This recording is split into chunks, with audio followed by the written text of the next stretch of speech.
Clip number 356 انشاءاللہ عز و جل اس کلپ میں سورہ اعراف کی آیت نمبر 83 سے 85 تک کی تلاوت، ترجمہ اور تفسیر قرآن صراط الجنان سنیں گے۔ بسم اللہ الرحمن الرحیم، اللہ کے نام سے شروع جو نہایت مہربان رحمت والا ہے۔ فَأَنْجَيْنَاهُ وَأَهْلَهُ إِلَّا امْرَأَتَهُ كَانَتْ مِنَ الْغَابِرِينَ۔ ترجمہ، تو ہم نے اسے اور اس کے گھر والوں کو نجات دی سوائے اس کی بیوی کے، وہ باقی رہنے والوں میں سے تھی۔ فَأَنْجَيْنَاهُ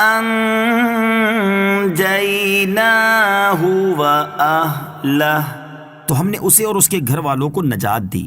جب حضرت لوط علیہ السلام کی قوم پر عذاب آیا تو اللہ تعالیٰ نے حضرت لوط علیہ السلام، آپ کے گھر والوں میں سے آپ کی 2 بیٹیوں اور سارے مسلمانوں کو عذاب سے بچا لیا۔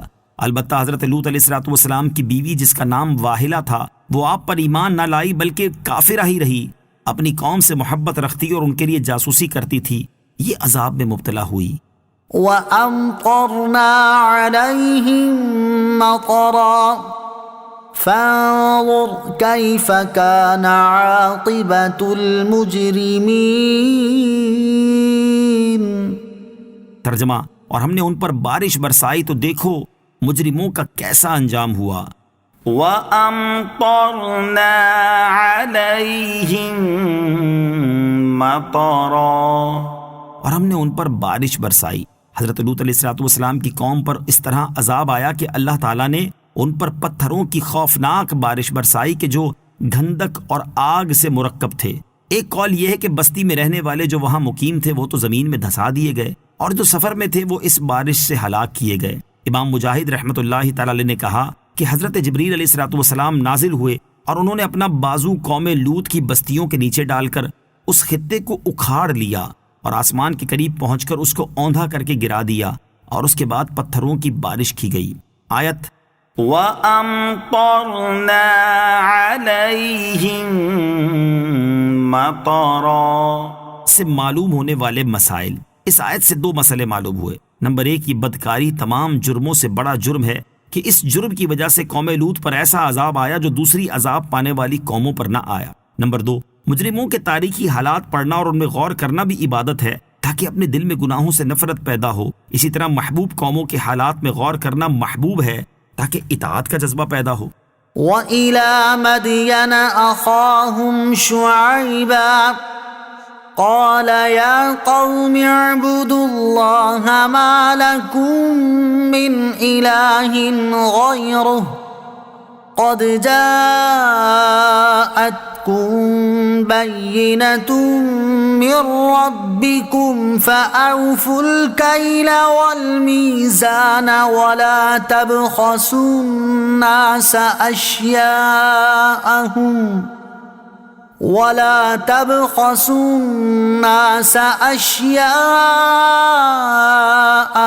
وَلَا تُفْسِدُوا فِي الْأَرْضِ بَعْدَ إِصْلَاحِهَا ذَلِكُمْ خَيْرٌ لَكُمْ إِن كُنتُم مُّؤْمِنِينَ۔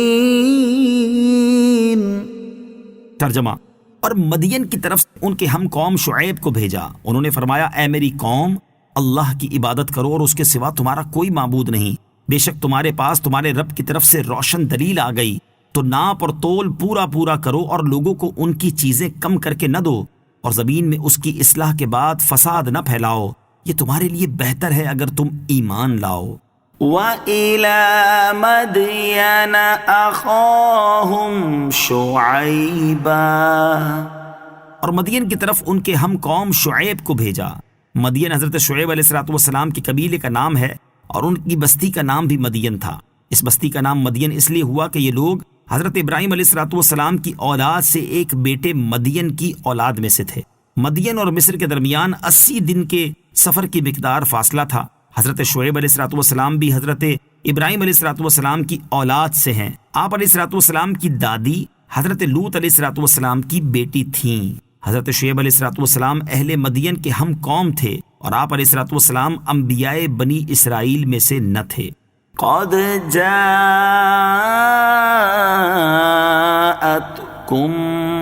بينة من ربكم، بے شک تمہارے پاس تمہارے رب کی طرف سے روشن دلیل آ گئی۔